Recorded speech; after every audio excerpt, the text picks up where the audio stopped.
Do you really think if you get General Adid, we will simply put down our weapons and adopt American democracy? That the killing will stop? We know this. Without victory, there can be no peace. There will always be killing, you see? This is how things are in our world.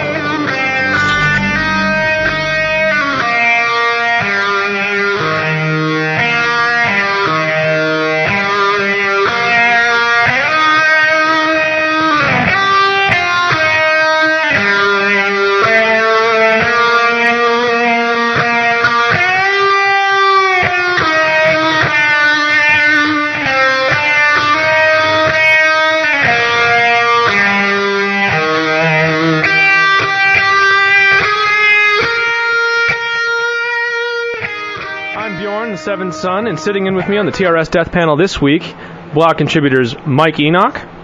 Oh, hey, what's up? I'm Michael Enoch, the owner of the RightStuff.biz and occasional writer as Michael Enoch. And blog contributor Ghoul. How you doing? I write on Right Stuff sometimes and hang around on graveyards. And of course... And, of course, in southern flyover country, Tennessee, our main writer, the one and only Bulbasaur. Say hello, Bulbasaur. Hey, what's up?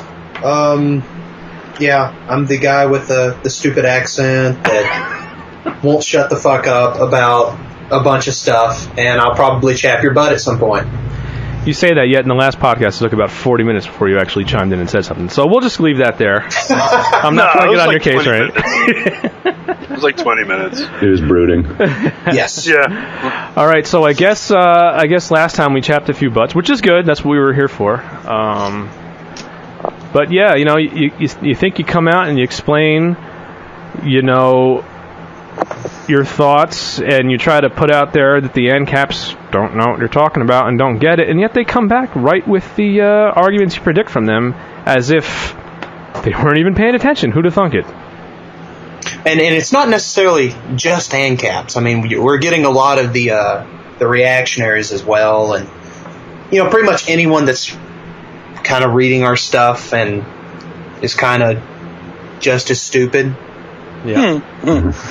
Yeah, I think the specific thing with ANCAPs, though, was that, as we predicted, and maybe didn't address well enough last time when we went into immigration, the standard ANCAP response to any business person or worker in this country, worker, employee, whatever, in this country that complains about illegal immigrants is, well, you can't compete. You know, they're just out competing you on a completely free market, and it's equal, but they're you know, for whatever reason they can do it more efficiently for lower costs, and you won't do it for that cost, and you should get a new job, or you should do something else, and you know, whatever it is. And that argument, if in fact we had this, it's funny because they set up the construct of the total free market. They always talk about how it doesn't actually exist, and then if you complain about certain things like, say, illegal immigration fucking up your program, then all of a sudden the construct is real. So yeah, okay, say we have this utopian stateless free market, then sure, yes, someone's charging a lower price for a service and you want to charge a higher price, and okay, your butt's hurt and there's nothing you can do about it, but that's not what's happening. In the U.S., if you are, we'll just use the example of the business, you know, Seventh Son's business that we were talking about, his painting business, he has to pay insurance, taxes, licensing fees, etc. to be able to do his work. The illegals do not pay those. So right away there's an advantage. And on top of that, the reason they don't demand, you think that they can actually live on the amount of money that they demand for their work on the market? These guys have wives, they've got more kids than white Americans have. Where do you think they can really take care of those families? It's with the like externalized costs of everything like that they the do. $200 a week they make, you know, painting houses. All those costs are externalized to the taxpayer. So the government takes, you know, an American business, does things by the rules, above board, American-run business, and then you have these illegals that are cutting all the corners, not paying those taxes, not paying those licensing fees, stealing the business, and then getting subsidized by your taxes to do it. So, like, this idea that, oh, you can't compete. I mean, fuck you. I'm sorry, fuck you. No, Right? but really, that's all there is to it. But I mean, you know what this means? This means we should create an underground black market. Well, they are a black because- market, a brown market. But I they've mean, already done it. But to ask like a person who's a citizen of the country who does things by the law, I mean, like, well, just don't do it. It's like, well, yeah, you know, once I'm not a fucking faggot anarchist anymore, I don't have this moral imperative to destroy the state. All right, like, that's your thing. the state's here, brother. I mean, you know, those of us who don't, it's like, okay, yeah, if you just got rid of the state, then this wouldn't be a problem. Okay, maybe, but you know, we could also just have the state enforce its own laws, and that would also get rid of the problem. What do you think is the more realistic proposition, keeping in mind that I don't have your bullshit twisted ethical imperative to completely destroy the state? and that's But what it's not moral. But no, this is a completely rational decision. Oh yeah, I've come to. I rationally came to the decision that the state needs to be destroyed because that's in my self-interest. I buy it. what got me going on it is people would comment to me that what I was saying was anecdotal. It wasn't like I was bringing forth scientific data. I'm just reporting what I see and what I experience myself. It's like, well, what I see and I experience, I am doing business in a region of the country. You know, we're talking about Westchester County, New York. It's smack middle of a sanctuary state where no immigration laws are enforced by anybody. Nobody's getting deported unless they kill somebody. Nobody's getting deported. Which they do. Exactly. Yeah, I know. I could tell you a million stories about drunk drivers and guys who ran away and changed their names, but I won't go there for now. But it's, you know, nobody's getting thrown out of work around there, and we're at a state in Westchester where basically almost every trade-related company is a white guy who owns it, and then they've got the illegal help in various stages of illegality. Some of them they sponsor, some of them are just, you know, fresh who just got here, and then you've got the brown guys branching off and they're starting their own company. So basically, I wasn't even talking about competing myself. I was talking about when the entire trade industry no longer welcomes your native-born white guy at all. There is not an entry-level spot for a teenager anymore. That entry-level spot, they're looking for the fresh over-the-border to bring in, you know, because his cousin already has been, you know, or some shit like that. It's it shouldn't be like that. And what's it going to be like? The more that happens, the more industries that happens to end up with more of these not unemployed but underemployed white people. And I have a problem with that. It has nothing to do. You're going to run off. You know, the money will stop at some point. Yeah, and that's one reality. But even long term, you're running off the people that are going to fund it. Yeah, I mean, you're that's destroying the economy of that state. Yep. Yes, I mean, if you externalize this one state, this one area, I mean, yeah, okay, the data will show that, it's really not that bad. Because the data is averaged out for the entire country, and I'm sure there are some areas in the country where the shit is enforced a little bit better, and not everybody can just hang around and take these jobs up without, you know, yes. you know.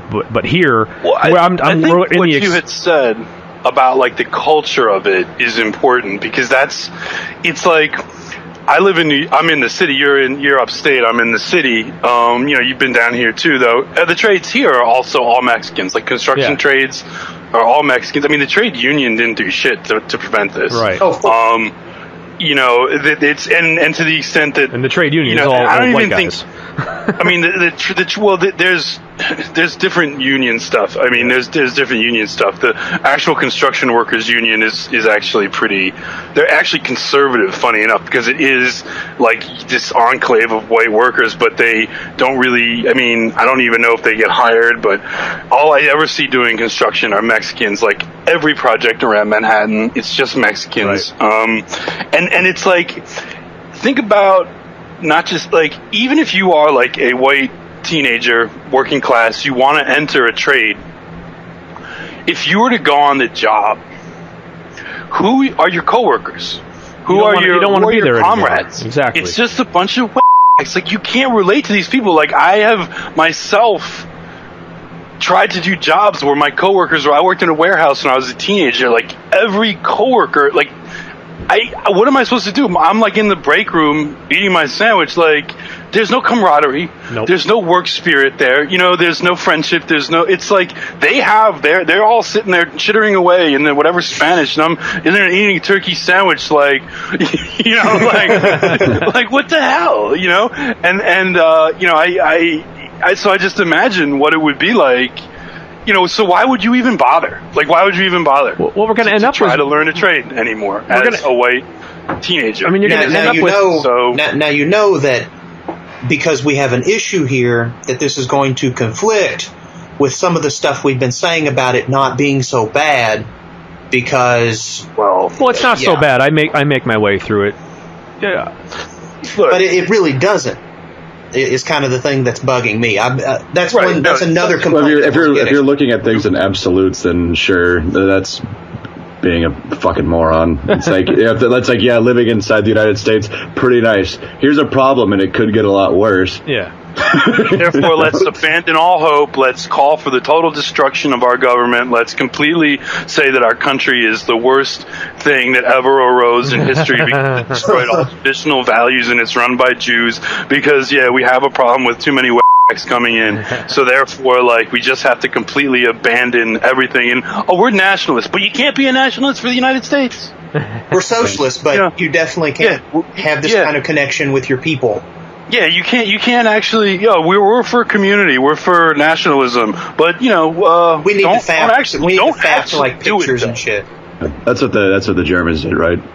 the Jews were in control, so they said, burn it all down. Right. So they imported Americans and Russians to come and burn everything down for them. For the nation. And they opened the borders to the United States. They did all the destruction the Germans didn't want to do. God. So what you end up with is, if we keep following this, you're going to end up with nowhere to put non-college material white people. Well, you can put them online, and they can join these political fringe groups, so they can well, there is that, but I don't know who's going to... I guess they're going to live with their parents then, and they're not going to have to pay their own internet. They're going to work dead-end jobs. Yeah. They're going to bitch and moan about working dead-end jobs. They're going to be baristas. They're going to be at Dunkin' Donuts. Oh, I'm sorry, that's too local, right? They won't try and learn any skills. They won't sacrifice anything to go learn these skills, and they're just going to be kind of this middling, some black and not even white collar, not even blue collar. It's like some pink frilly collar. And people will continue in the media to complain about the service economy and how there's no real jobs anymore. It's like there were real jobs, but we've decided now that we're too good for them. It's not just that the guys come in and push native-born Americans out of the jobs. It's that the next thing that happens is after that happens, all of a sudden the white kids start to feel like they're too good for that stuff. You start looking down. It's even worse than that. Like from different, altogether, you could just say that it's not only that you could say there are people that have pushed the natives out of these jobs, out of this, out of all this. We've convinced people to push themselves away from it. Exactly. Right, like you don't want to swing a hammer because that's what Spics do. That's what Spics do. You don't want to. It's already like nobody's going to mow the lawn right now. No one's going to blow leaves.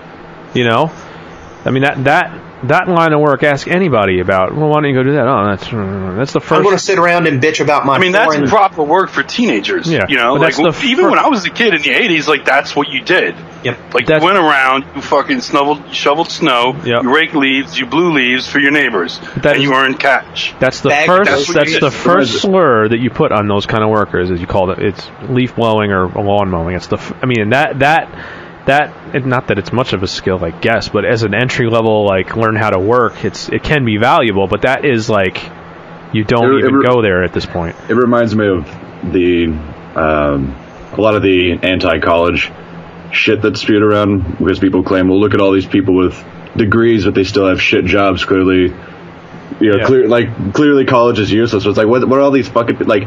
Every now and then a guy comes out like majoring in like engineering or something. It's like, what are most fucking people like majoring in psychology or something? So I don't know. And I mean, it's not even absolutes there. I mean, sometimes you could just get the shit end of the stick. You know, we all personally know this engineer that's losing his job because contraction.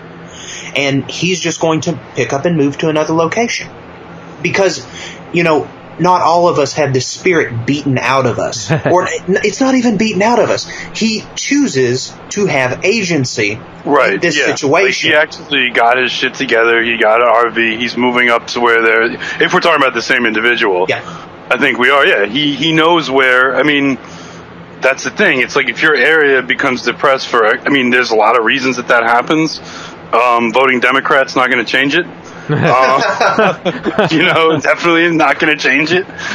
So yeah, he got an RV and he's going up to North Dakota to work on the oil boom. Good for him. Let's have some more white guys doing that. Seriously, everyone that's bitching in their basement about the Jews, get off your ass and go to North Dakota, work in a fucking oil field. I mean, are you pissed off? You know, people that are bitching about their landlord being foreign and not really giving a shit about what they do. It's like, you don't give a shit about what's happening either. That's why you're there.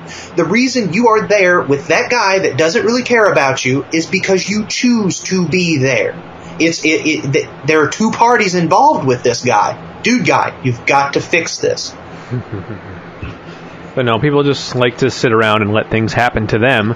That's where the whole like American story of the ghost town comes from. Is the big factory closed, the mine. Time to go. You know, time to exercise my white agency. Nope. Time to sit around and ask the government to, you know, how did this happen? And we got to do something for us. Oh my God, that is so rustling. It's like you want to condemn these people for looking to daddy government. And at the same time, you're sitting here waiting for Uncle Adolf to come flying in on his fucking unicorn to save you. Right. Yeah. It's no different at all. You just switched some words. Traveling around to get work, that's a consumerist idea. See, like, what we need to do is strive for something more. Right. We need more something more where everything is just set up for you from birth, and you don't have to exercise agency. Your community, your job, your church, your family, all of it's just planned and set, and you don't have to actually go out and earn any of these things. Nothing is dynamic at all. Just going to stay the same. That sounds remarkably like feminism. Yeah. Oh boy. Oh shit. Wow. Speaking of which. Well, if we're going to bring that up. Yeah. I guess we're going to talk about a little dust up with the young voices there. Is that where who wants to intro this one? So I'm actually like not that well versed in what happened, but from what I come to understand, it's like someone left Young Voices basically because Young Voices took on the lovely Belle Knox, or Miriam Weeks, whatever you want to call her. We should explain what Young Voices is first. Should I explain what Alex Streckel thinks Young Voices is, or should? All right, I'm sorry. I mean, I don't actually know what. Just like a giant rent-seeking scheme. Well, no, basically. Basically, it's like one of these Beltway libertarian, not really think tanks, but it's the idea of it is that it's supposed to get young libertarians to become their thoughts out into the media one way or the other, get their articles in newspapers, get them to appear on talk shows, etc. I think Coke money is involved. I don't know that much about it, but I do know that it's basically like Kathy Riesenwitz is one of the top people, which it's funny that she's actually receiving Coke money. That's funny. But they're so evil. They're these evil right-wing overlords, right? That they I mean, it's funny. But they, how much they actually are involved, I don't know, so I shouldn't really go on record saying that. But so there's like Kathy Riesenwitz and a few other people, and then like a lot of grad students at George Mason, because there's a good economics program there, and so these are mainly the people that are supposed to be trying to get their newspaper columns out, appear on talk shows, etc.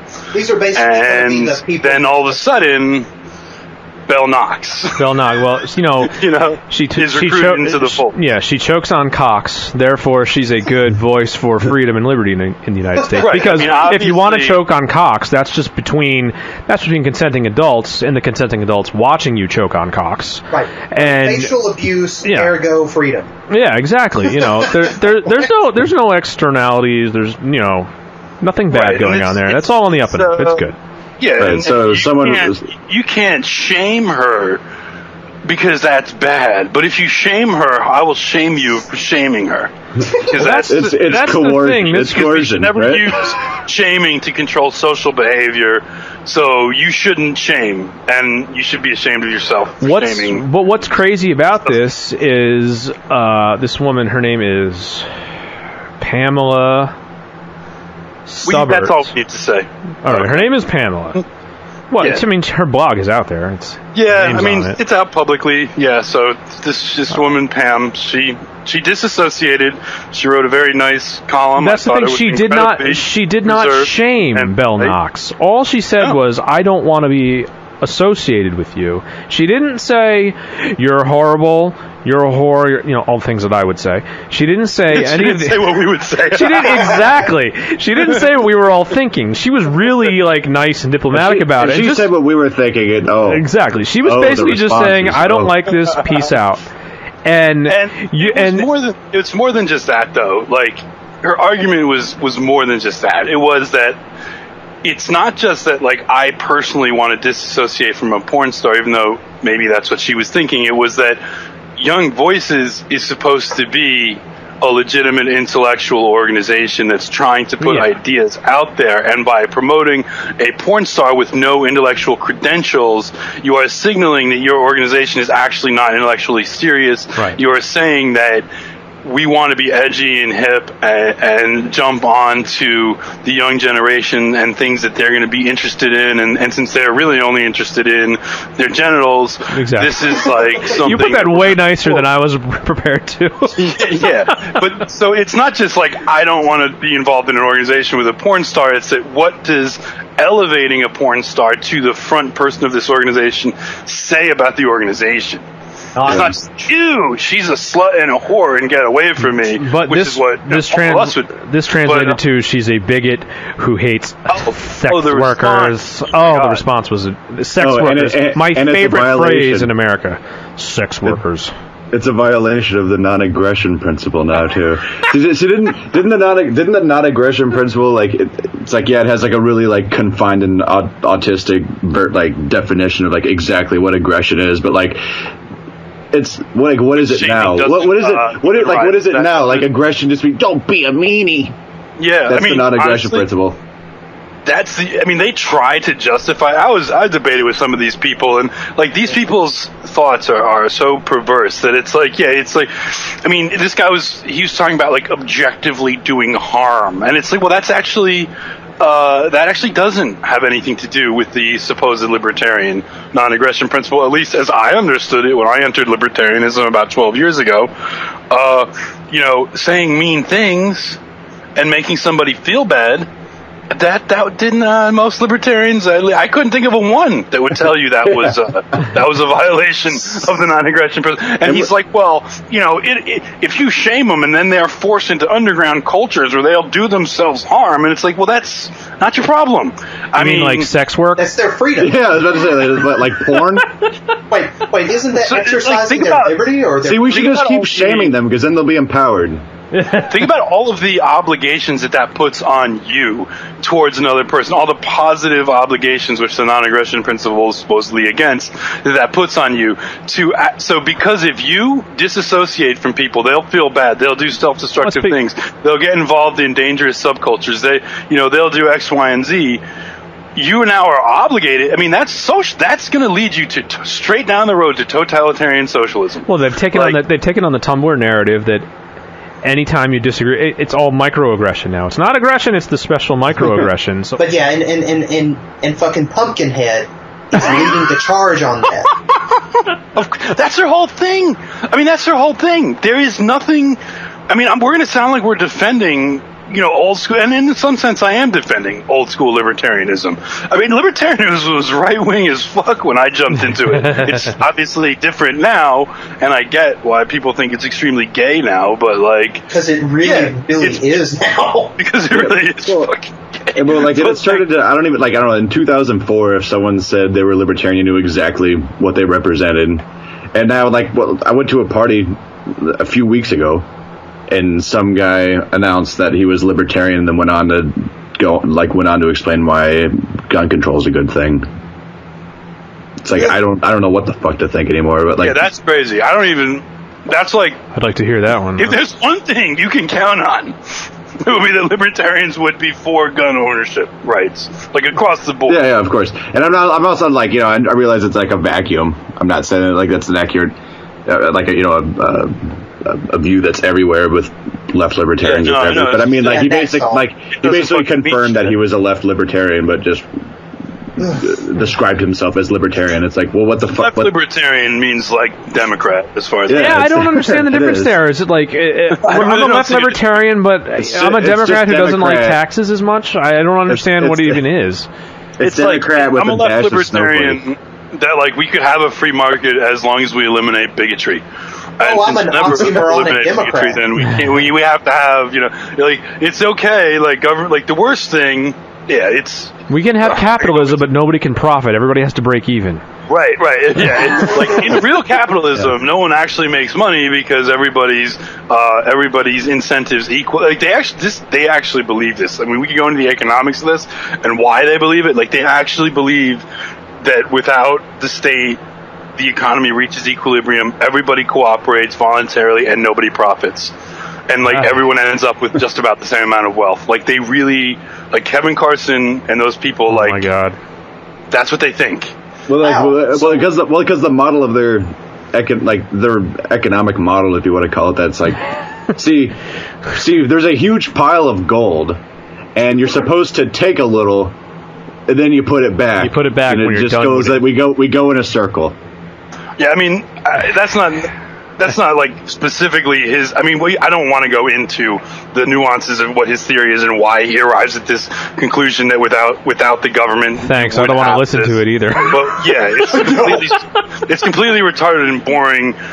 But if we start like jumping into it, there's actually probably not on our blog, but other places you'd get a bunch of these people buzzing around you. That's not what it means. That's the other thing about left libertarians. It doesn't actually mean anything, because every single person, you can't criticize it, right? Like, if you say, oh, well, I don't like left libertarianism because I disagree with X, well, that's not really what it is. It's this, and this, and yeah, it's like, it's just a way of avoiding ever having to confront criticism, ever having to say you have a belief and then confront the criticism that goes along with actually standing for a belief.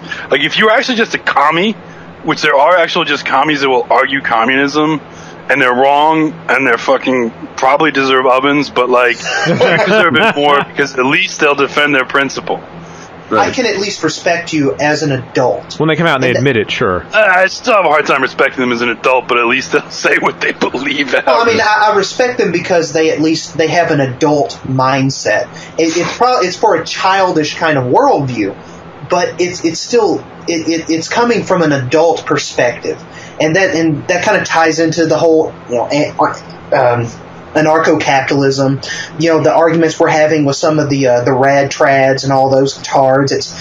They're not holding on to an idea and dealing with the criticism. Right. They're constantly moving the borders. They're constantly wanting to challenge you. What do you really mean? Or that's not really what it is. You don't understand. Yeah, or I mean, like, just deal with the criticism. It always falls back on you don't understand. It's interesting. Like, if you have a belief about anything, you're going to get criticism. And you, well, yes, but if you deep down believe that there are no good arguments against your position, then you really haven't fucking thought about your position at all. You need to think a little harder. Yes, like exactly. There's good criticism for just about anything. There's better criticisms. I would say that there's ideas that are superior to other ideas, but there's a good argument for or against just about any idea, Yeah, there's at least drawbacks to everything. I mean, there's no perfect anything. So when we came out on some social media with our contacts, on social media, and then Bulby wrote an article on the blog last night, late at night, because we were triggering each other. We were so bad. About sort of like actually being like an American nationalist, like being a nationalist for the United States, having national feeling for the actual fucking country you were born in. Yeah. God forbid. Like it's like, no, you can't do that because it's not perfect. Like, because and then even one of the responses already on the blog was like, oh, so you're just saying everything's perfect in America now all of a sudden? It's like, no, asshole. Who said everything was perfect in America? If like if you can't love your country, if you can't be a nationalist, if you can't be a patriot, if you can't have, if you can't be these things that you talk about being so great until it's perfect, then fuck you and kill yourself. Because like, what are you even fighting for? Like, why would I be against immigration? Why would I be for X, Y, and Z policy that I think will make this country better if I don't give a fuck about this country? Like, why do I care if a bunch of wetbacks swarm over the border and like wreck the economy and culture of, a significant portion of this country? Why would I care about that if I wasn't a nationalist for my country? Like, it doesn't. It's like if we have to give up because fucking Jews in power or whatever, then then just kill yourself. Just kill yourself. I think the most common objection to nationalism is like, well, we've transcended such primitive tribal ethics. Now I just care about the consciousness, the well-being of all things. And it's okay, light a fucking doobie and play Donkey Kong. Though I'm talking about people that are like reading our blog, people in the alt-right, people that are like pro the concept of nationalism.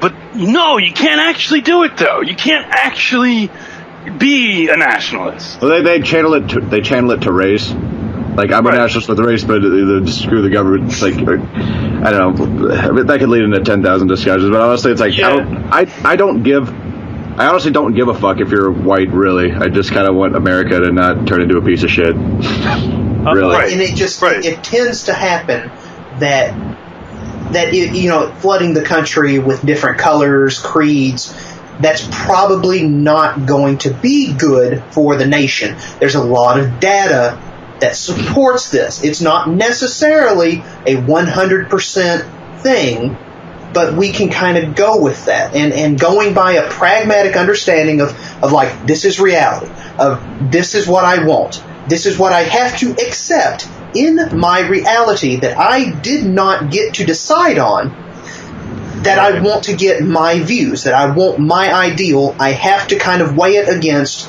the fact that I'm not God. I'm not, the center of everything.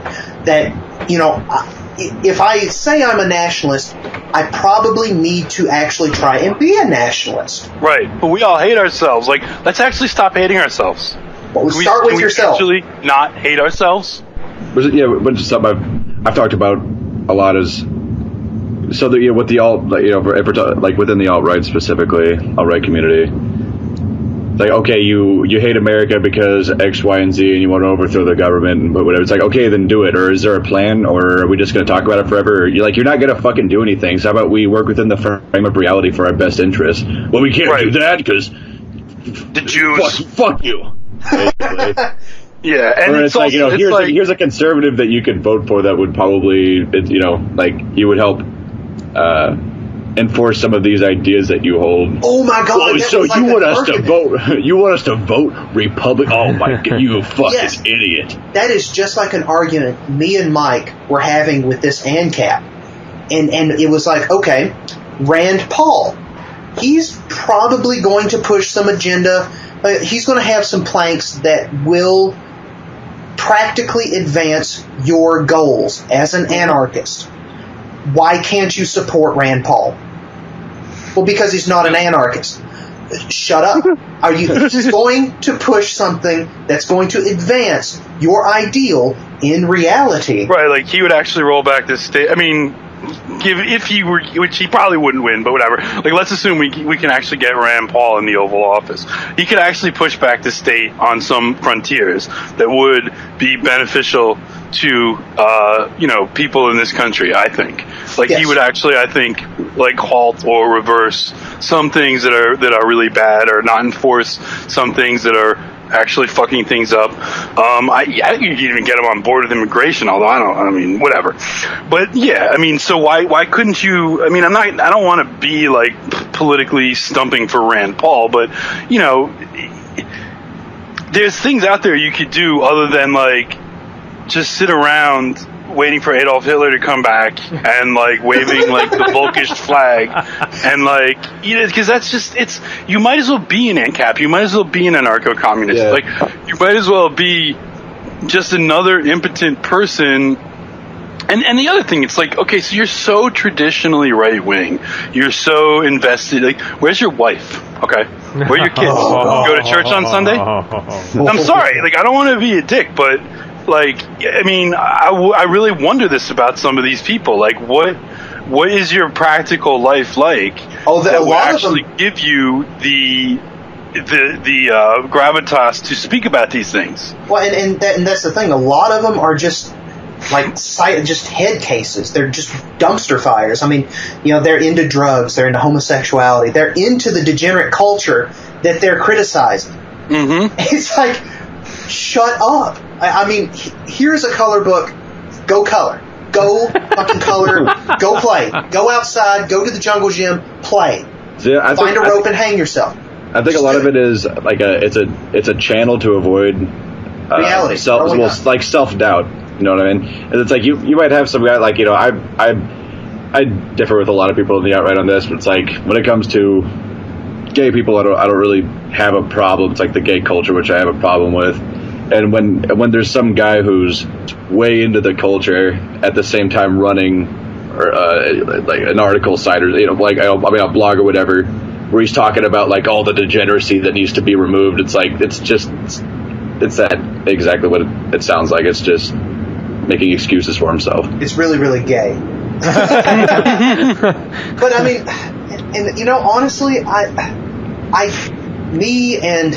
we actually have a guy that's sort of in our circles. He's pretty militantly homosexual, and we go around on this quite a bit. But the thing is I'm willing to say, okay, it would be impossible to try and stomp out X, Y, and Z.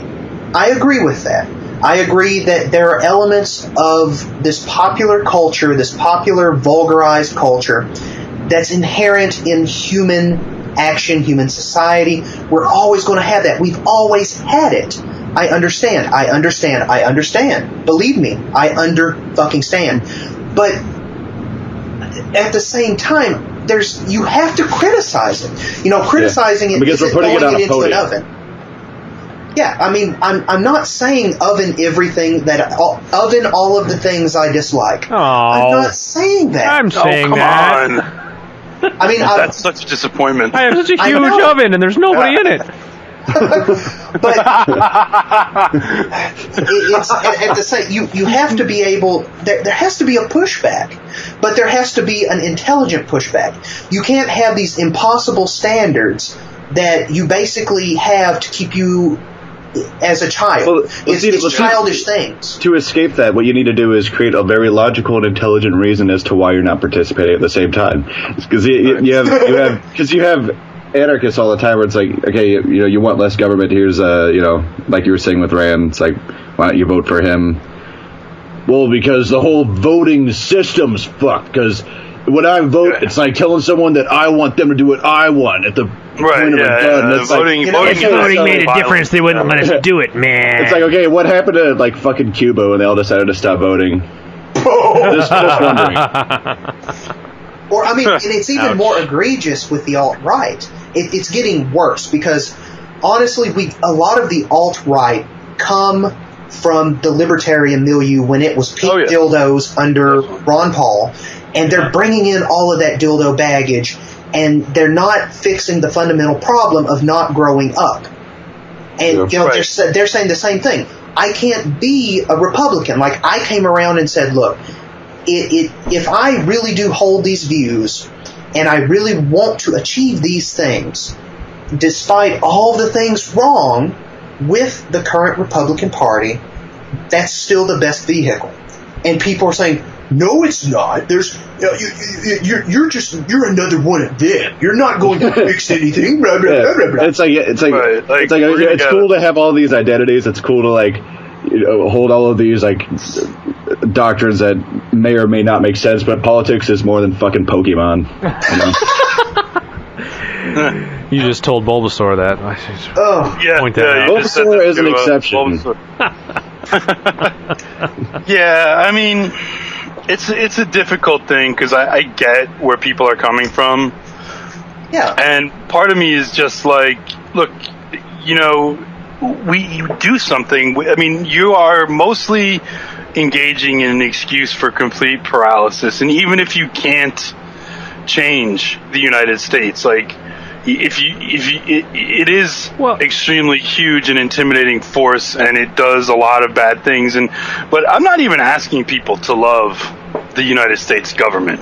I don't love the United States government, no, not at all. But I don't hate this country. I mean, that's like, how could I hate? It's just funny to me to be talking about nationalism and then hating your country. I can't.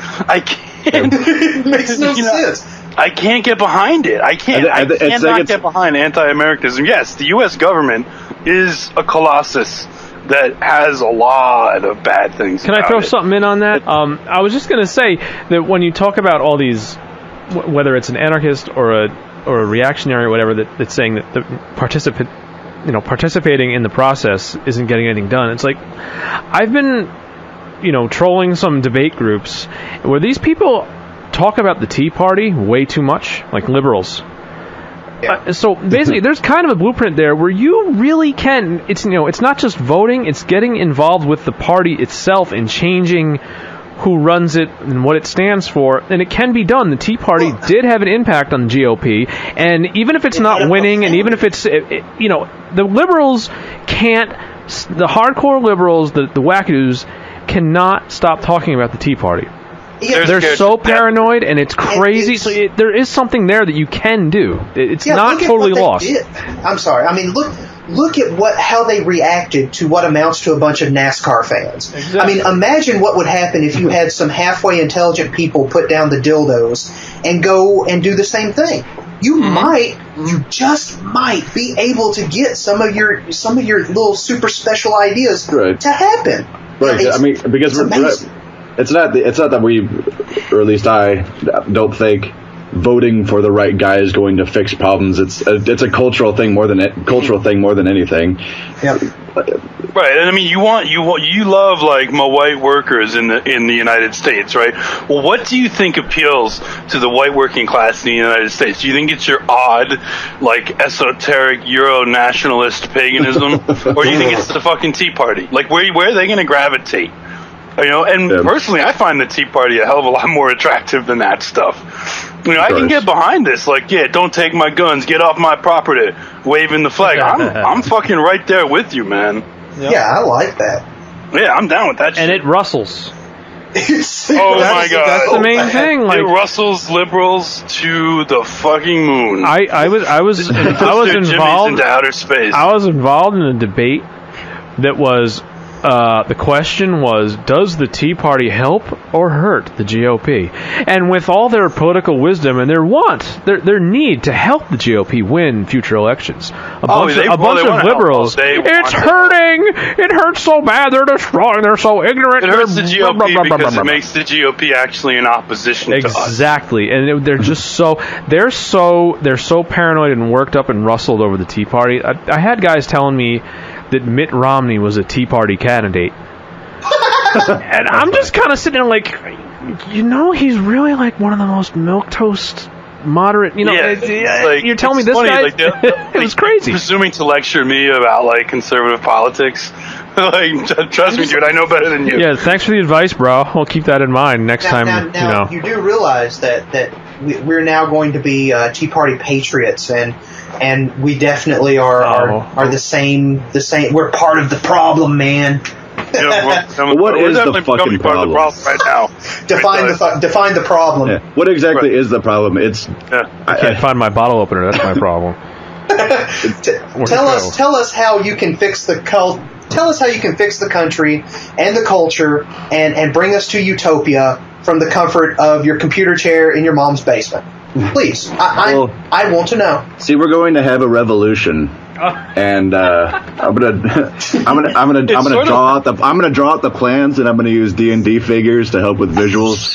It's sort of like, I even was looking last night at, it's really funny how all the narratives end up in the same place. I mean, this is what I was going on about. Like, there's a few communist websites out there I like to, dip into and just see what they're talking about, just sort of look things over. And of course, the big problem right now in the Middle East is ISIS, right? Like, they're fucking up everything. They're fucking animals.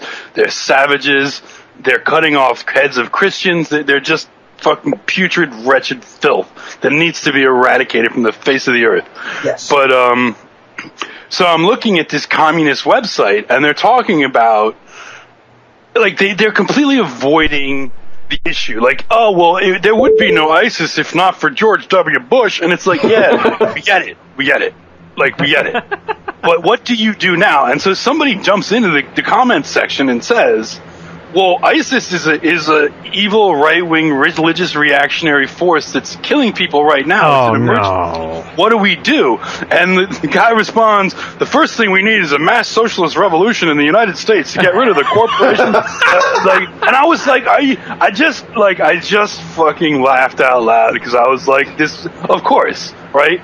Of course he has to say that. The first thing that has to happen is this impossible thing. Like the first thing that has to happen is completely fucking impossible. And then you ask them when and how is it going to happen? They're like, well, we just need to spread the word around more. We need to get everyone behind it. Then it will happen. It's like, dude, the entire country hates itself and nothing happens. Are you fucking kidding me? Yeah, I know. Like everybody, and it's like.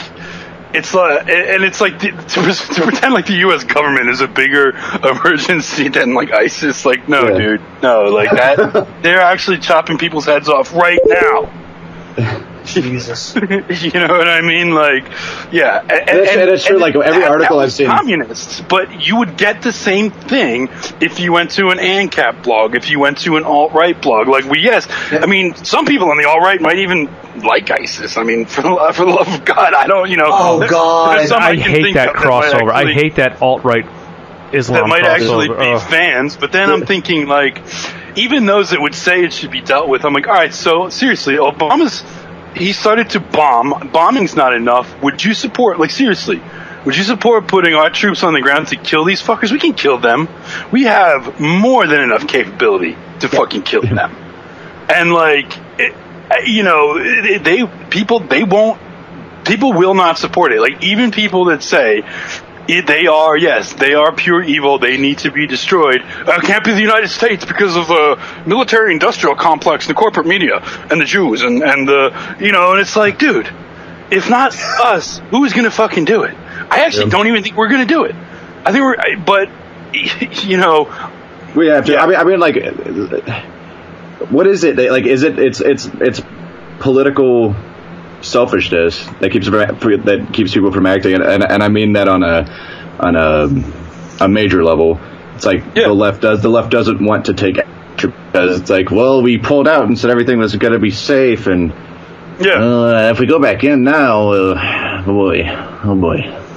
Yeah, I know. I mean, like, we all get that, like, we should never have removed Saddam from power. I'm completely in agreement with that. And like what you were saying was like that everyone's fucking hindsight. Like, every article I've ever seen from, like, major blogs get around like about the ISIS situation is like, Republicans, this is your fault. Okay, now what? Okay, yeah, exactly. Now what? What are you gonna do now? Like, and hindsight is always 20/20. I mean, okay, people make mistakes. What are you going to do to fix the current mistake happening right now? Blame you bitch for about it. the past. And how sick the conversations I've seen over the situation when Christians have been persecuting people for thousands of years. God, I would. What the those fuck? People, I would happily fucking start ovening immediately. Yeah. But it's like, what is that? Like, what are you talking about? What does that have to do the fuck with are it? you talking about? What? That's relevant? Well, that just comes back to the white guilt narrative of we deserve everything bad that happens, we can't stop because we deserve it. Yeah, or it's like something I saw. White people. Something I saw yesterday that sent me sky high in flames was someone said that nobody cared at all about ISIS until they started killing people from a religion which white people belong to. Well, yeah. But honestly, that even, God. That's fine with me. I'll own up to that. That's the thing. and yeah, I'd be like, yeah, so? I mean, obviously you could just say, okay, but at the same time, it's like, really? I thought that the moment that they were running the soldiers out and taking our weapons and stuff, I thought that was when people started caring. I thought it was when they started taking control of territories. I thought it was cared about humanity. Yeah, but you have to care about everybody. You have to care about everybody. You can't just care about this. LOL, we can't really care about humanity. That's for Christians. right. I mean, I'll admit that I was alarmed when it started happening, and then when they started massacring Christians is when I really started getting alarmed. I mean, I'll fucking own right up to that. I don't even see why that's... Oh my god, because they started killing people that you relate to, that's when you started caring. Yes. Yeah, that's called being a human being. Right. It's like racism or something. You know, that's Right. that's your in-group preference once again. But it's like, what are you saying though about that? It's like because So therefore you should still do nothing. But it's like because the average American feeling outraged by this, feels it for like these personal reasons that the region should just be left to fucking plunder. Is that what you're saying, or what? Like, guys, I've never seen anyone worship their own asshole that aggressively before.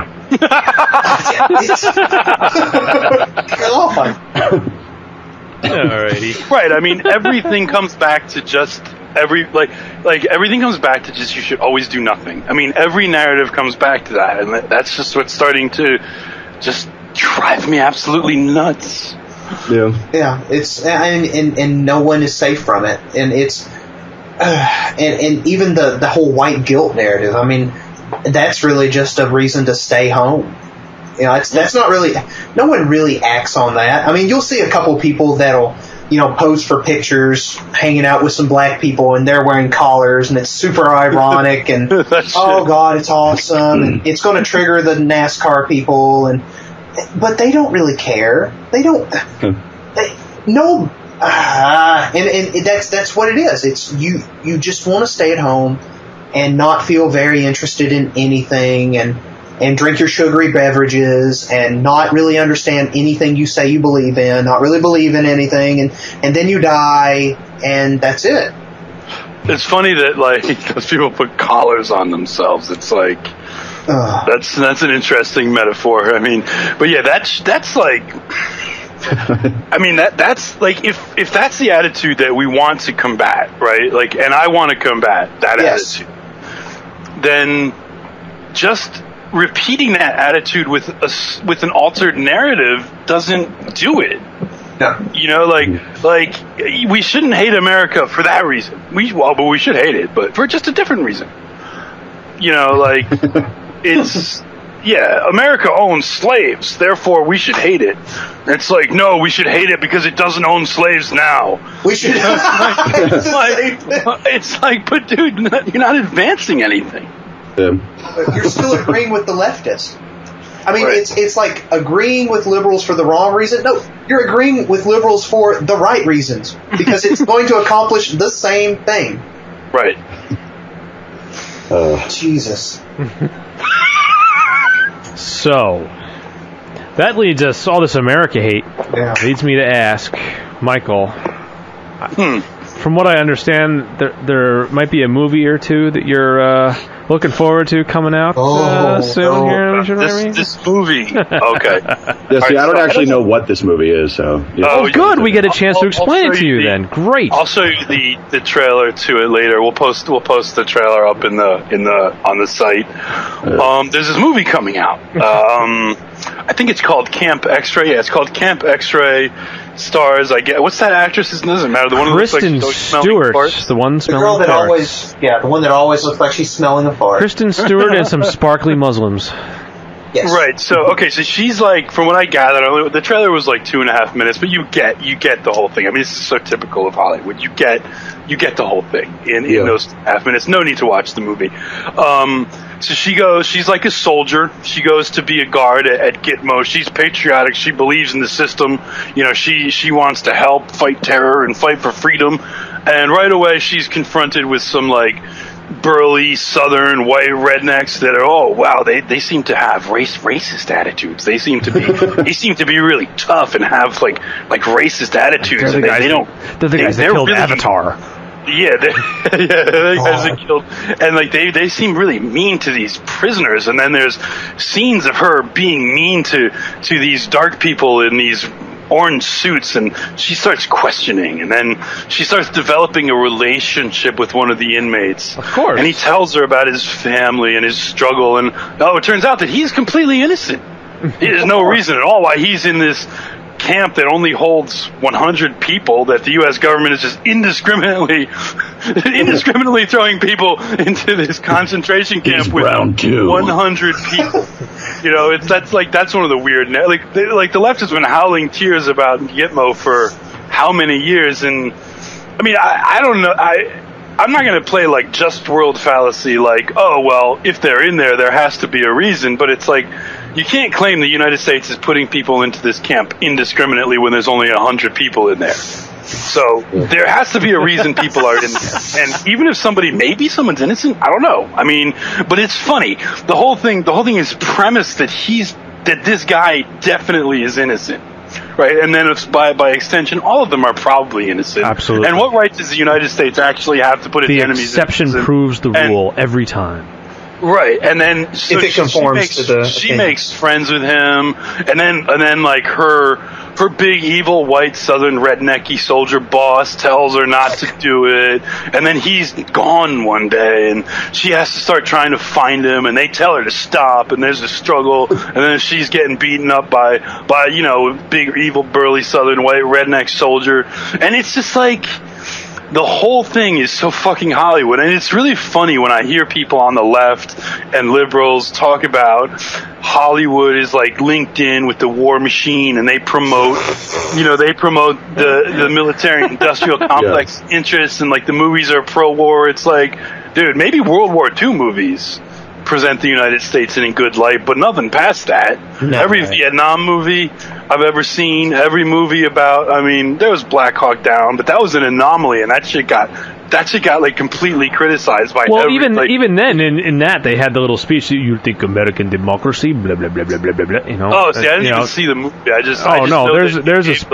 a good little spot in there where anal pustules. Yeah. Well, what happened in that scene?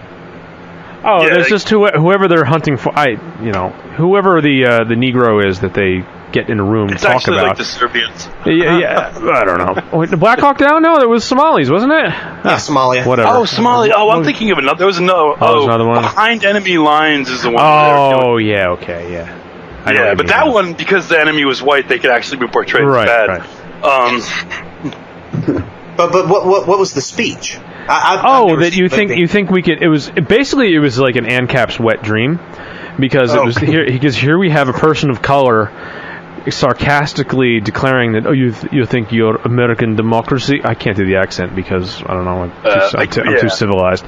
But there's like a speech like that in every one of these fucking films. Yeah, and it's like, American democracy will save us, and this is what we want, and this is what's going to set us free, and blah, blah. So the whole like American narrative is shat upon in this one little scene with the little kingpin that they capture, and it's the rest of the movie is the whole reason I even This movie, the whole reason this new movie Camp X-Ray even came to my attention was because like ANCAPs were fucking fapping over it in my feed, and I was just like, oh god. And it's so predictable, and it's like this is how the intellectuals view our military, and so it's like, that's fucking weird, right? Like what's up with that? Like, it goes to the idea of like an actual very real ideological class case, whatever the hell you want to call it, conflict in our government between opposing forces. And usually I guess it manifests as Democrat versus Republican. But it's like the intellectuals really hate our military. And they hate the people that go into it. Oh, absolutely. it makes me. You're want too stupid to for college. It makes me want to. I can't express how angry it makes me when I see this kind of thing, and it's like, yeah. I mean, if someone else could pick it up from there, because that's like you're getting really mad. I mean, I think, yeah, it's like, let the butthurt flow through you. If you want to actually fight the establishment, and you actually want to piss them off, I mean, it goes back to what we were talking about. Like, you could support some of these things, like maybe actually be supportive of our military. Because it's like, what, this is like one thing actually, this is actually an institution that has a work, I mean, it's being corrupted by this liberalism as some people can attest to, but, and then there's also the accusations I can't abide this kind of shitting on people, and that guy they put in a fucking Leavenworth because he killed one Iraqi. That killed part of his platoon, right. Lieutenant Bahena. Yeah, I can't, like, you know what, and of course all the fucking reviews of this movie, like all, like when they're doing like the flashing of things that so and so spellbinding, like majestic performance, you know what I mean, like all that shit, as like the bravery and courage of, everyone's gonna praise this fucking movie for being brave, courageous, confronting the system. It's like, it's not. This is the system. this movie right here. is the machine. It is the system. This is not fighting anything. You want a movie that's so brave? Do a fucking biopic of Michael Bahana. Yeah. Show his side of the story. That's fucking brave. Release a film where this, a Southern general is portrayed as like a very enlightened person with a rich history. Who's like, they could portray the South correctly in the Civil War, or how about we do that? How about we do a movie about like Adolf Hitler, but like in a different context, like make him look good. It's like why don't you do one? Wouldn't that be edgy though? Oh, I'll tell you what would be edgy is do one from the perspective of slaves that after they're released, they're trying to find work and they realize no one up north wants them, no one in the south really wants them, and they realize that they were probably better off on the plantation. Or you could do one that kind of compares and contrasts, the modern system of what they do with our Negroes. They kind of isolate them, they contain them in these urban areas, they get them fat on welfare, they give them the diabetes. They just kind of hook them into the system to be, little voting slaves for the Democrat Party, and contrast it with the master that, from old that, read the Bible, actually put effort in to convert them from, there was a good majority of them were Islam, and, the Southerners kind of stomped that out because they actually believed in God, and, kind of civilized them a little bit. Compare the civilized slave that's trying to struggle and find his way, after they kicked the shit out of this system and didn't really fix anything afterwards. They just kind of said, okay, there you go, have fun. Kind of set them loose and contrast with what they had to do to basically be slaves again, except even worse. How overall they're probably worse off. That the anti-slavery shit from the North was more of like a way to shame France. Like France was really close to coming to the aid of the South. Was going to send military. It's like that would have been hilarious if that came to pass. But that probably would have been actually pretty bad. Like that, I don't know if that would have been. No, I know. I'm not saying it would be great. I said it'd be hilarious if that came to pass. But that would have been really wild, because then you would have had a Catholic power involved with, at the time, was a pretty staunchly Calvinistic Presbyterian kind of nation with a Jew. With I forget that one guy, but the largest slave owner in the South was a Jew. What's I forget his name, but he was in the Confederate government. Yeah, I can't remember who it was. Benjamin, I think, was his first name. That would be surprising. Yeah, so to the reactionaries, sometimes Jews can be reactionary. Oh, well. Sometimes they can own slaves. Talk about just saying. Sometimes they can own the most slaves. Well, they would always end up being the one with the most slaves because they're extremely wily. I think it's Judah Benjamin. Have we reached the JQ segment? Is this going to be like every I don't week? wanna go into it right now. Every week, the last 5 minutes. Oh God. we could go with that. That could work programming wise. Now it's time for the Jew moment with Michael. Let's go. Do it. I'm not, but my anus isn't ready. But what is it? I'm oblivious. Oh no, just generally saying like we can start talking about the Jewish question for the last 2 minutes. It's like last time we got an hour in and we started talking about Jews, so we might as well just make that. Let's just kind of pile on, on this little cake that we're building, this very anus wrecking kind of narrative that we've built today. That basically we're against everything that makes your average retard feel special. We're basically tearing all of that down. We're Republicans. Yeah.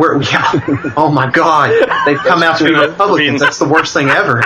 Yeah, you're part of the system. I mean, the upshot of all of this is going to be that we've totally, Yeah, we've basically completely given up on everything, and now that we haven't given up because you decided to actually go and do things with your life. You have given up. The state isn't going anywhere. Hitler's not coming back. Oh no! Wait, then what do I do? What do I do now? What can I do now? Lost. Burn it to the ground.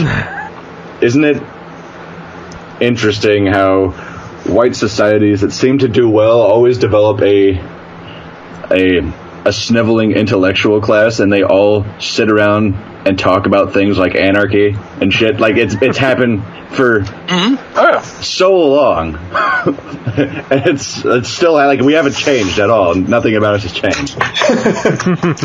It's very traditional to be a retard. It's like once you're smart, then you get to sit around and be impractical. Because you can afford it. Right. That's all. If you're smart, you can afford it. Like Mike brought this up earlier, but how like that anti-Americanism is so ingrained into kids and young adults in school that it's just sort of like an internalized thing that they distance themselves from. It's like the Holocaust and Hitler. It's like, they didn't put as much of a spin on Hitler as much as they do in public schools. Like when you talk about Hitler, people wouldn't have the kind of reaction that they do. It's from like, Oh yeah, it's all. I mean, we were actually discussing this last night. Like, why, if I can express, like, think about history, right? Mm-hmm. The history of the 20th century. Like, you hear about a lot of awful, evil people and regimes massacring a lot of people. It's not just the Nazis and the Holocaust. You have Stalin, you have the Holodomor, the numbers that Stalin supposedly killed, the Chinese Cultural Revolution, the killing fields in Cambodia, etc., right? Yeah. Now I could say, like, the numbers I've heard from some people are like Stalin probably ended up killing around 70 million Russians over the course of his rule in the Soviet Union. So many people. I'm going to express some skepticism That's a lot of people. over that. Okay, no, I mean, that's a lot of people, and I'm saying, like, I'm expressing skepticism about that 70 million number, right? I don't think that maybe that could be maybe that's an inflated, that sounds like a big number. That could be inflated. Number. I don't have all the facts. So maybe that's not, it's like, does that in any way make people think, well, you're an apologist for Stalin? Like, you approve of all these deaths. What, you don't think that's a war crime just because it's not 70 million?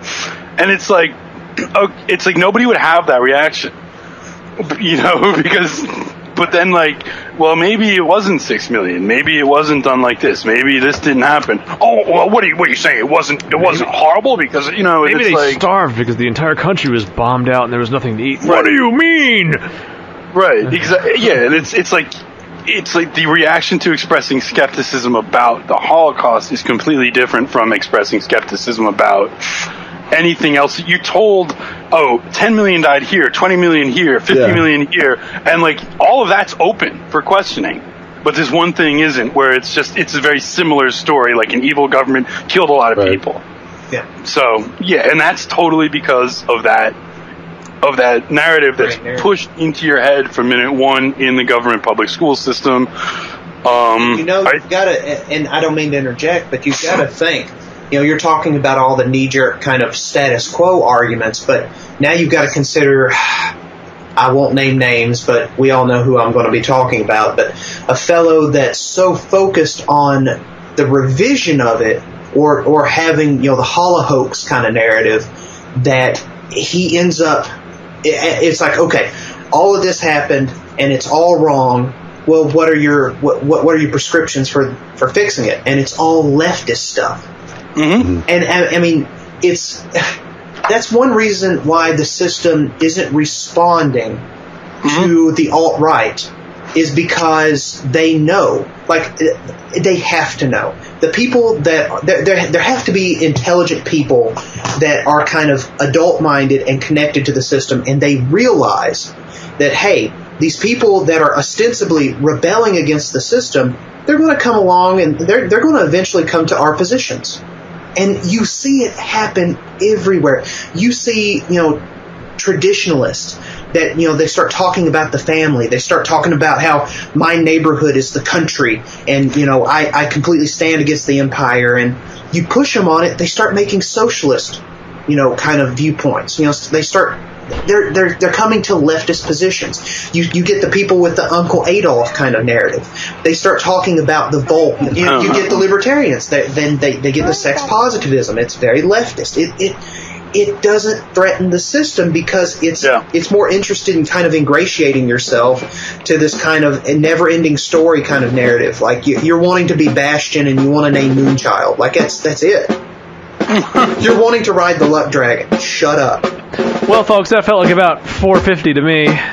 So we're going to wrap that up for this week on the TRS Daily Shoah. Join us again next week, and don't forget, it's very traditional to be a retard. Always give your best. Never get discouraged. Never be petty. Always remember, others may hate you.